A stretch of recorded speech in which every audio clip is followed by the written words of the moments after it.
Have you ever stopped for a moment and asked yourself, why is it that some people seem to get richer every single year while others work their entire lives and barely move forward? It almost looks unfair, doesn't it? Like they're playing a different game with different rules. The truth is, they are. There are certain hidden principles that the wealthy quietly use to multiply their wealth over time, and almost nobody else even realizes they exist. Most people think compounding is just about interest rates or leaving your money in the market long enough, but that's only scratching the surface. What the wealthy know, and what I'm about to reveal to you, is that there are 7 different types of compounding. Contrary to what they make you believe, that there are only 4 types of compounding, in reality, there are 7 hidden engines of growth that, when combined, can make your money, your knowledge, your connections, and even your time multiply far beyond what the average person thinks is possible. Now, here's where it gets exciting. Each type of compounding works differently. Each has its own unique way of multiplying wealth. Alone, they're powerful, but together, they're unstoppable. By the end of this, you'll understand why the wealthy don't just rely on one method. They build an entire ecosystem of compounding forces working together. And you'll finally see that this isn't magic.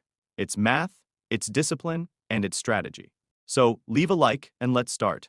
The first type of compounding is dividend reinvestment compounding. This is the most straightforward, but don't let its simplicity fool you. It's like planting a tree that drops seeds every year. If you eat the seeds, you'll never grow more trees. But if you put those seeds back in the ground, soon you'll have a forest. That's what happens when you reinvest dividends. Companies pay you a piece of their profits.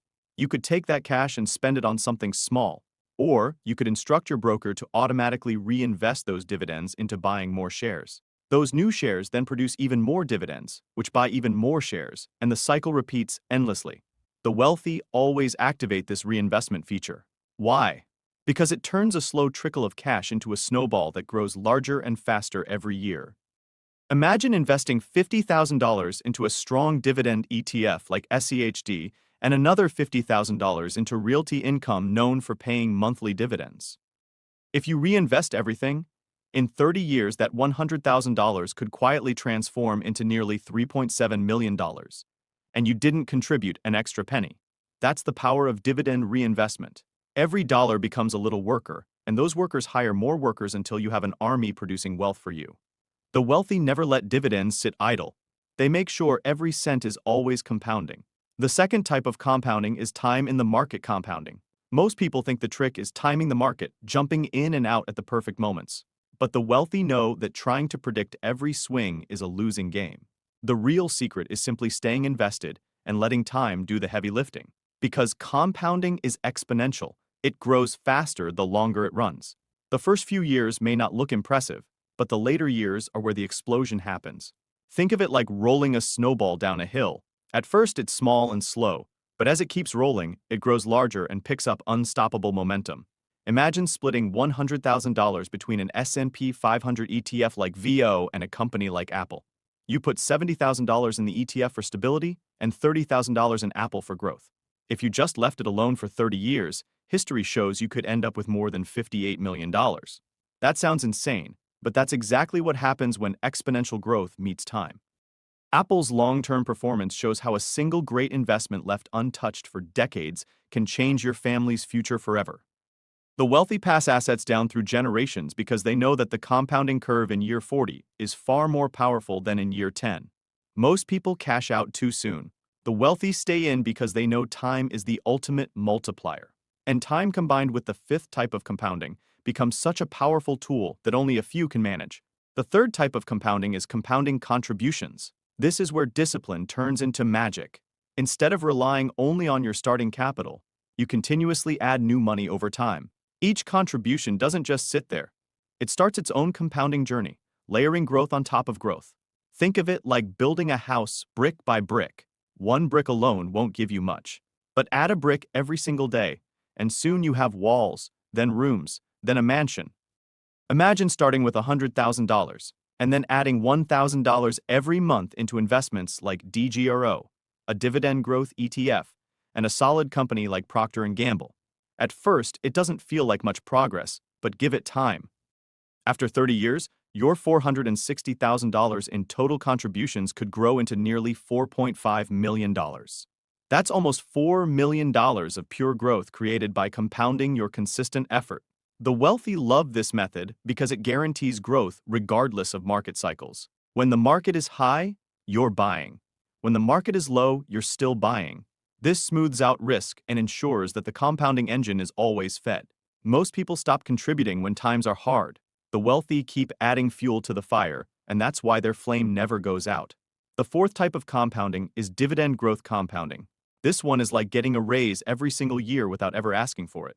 Some companies don't just pay dividends, they increase those dividends consistently year after year. That means your income grows automatically. When reinvested, this effect compounds even faster. Take the Noble ETF, which holds companies that have raised dividends for at least 25 consecutive years, and pair it with a powerhouse like Microsoft. If you invested $100,000 across both and held for 30 years, your portfolio could grow beyond $51 million, while your annual dividend income alone could exceed $280,000. That's not just wealth, that's a self-sustaining income machine. The fifth type of compounding is knowledge compounding. At first, it might not sound like money, but this is the invisible compounding force behind almost every fortune. Every book you read, every lesson you learn, every skill you master builds on the last. It doesn't grow linearly, it multiplies. Imagine if you learned how to do YouTube through Money Mindset. How much more you could earn because now it's literally on easy mode, and it's blowing up every small channel that does things right. As I explain in my free Telegram community with the link below. The sixth type of compounding is network compounding. Your relationships compound just like money. One introduction leads to another, one connection opens doors to 5 more, and each relationship builds on the last. The wealthy deliberately put themselves in rooms full of ambitious people. Networks don't grow linearly, they grow exponentially. And finally, the seventh type of compounding is tax compounding.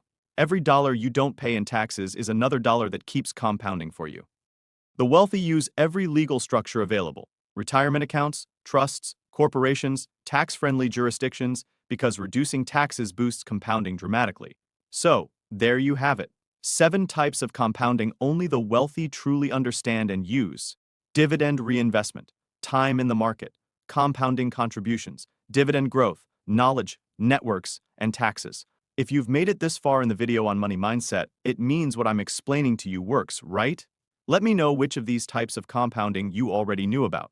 And subscribe to Money Mindset to learn how to improve your finances. Just a reminder, I'm not a financial advisor.